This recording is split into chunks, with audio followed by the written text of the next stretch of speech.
Mtu mmoja amefariki dunia kufuatia ghasia zilizozuka katika eneo la Keumbu, kaunti ya Kisii, wakati wa msafara wa viongozi wa vuguvugu la Linda Mwananchi uliokuwa ukielekea Keroka kwa mkutano wa kisiasa.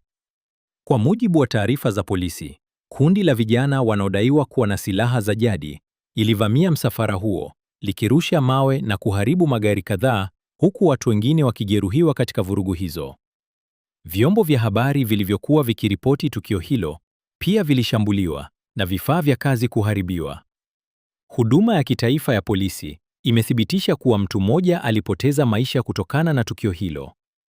Polisi wamewakamata washukiwa kadhaa na kuanzisha uchunguzi mpana ili kubaini waliohusika na waliopanga mashambulizi hayo.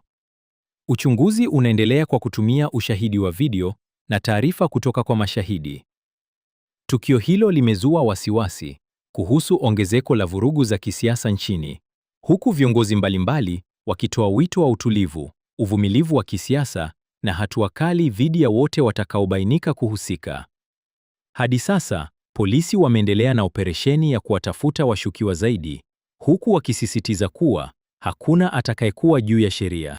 The police, at this point, you are part and parcel of what took place. There is a lady wearing a red t-shirt. You can't miss her. She was next to a policeman, throwing stones and asking for more, saying, "Ua, ua." Has she been arrested? Or we are still doing forensic investigations? Lives have been lost. Injuries have been sustained. This is really very shameful on the security apparatus of this country. In a modern society, happenings like what happened on Friday in Keumbu should never, ever, ever be even contemplated.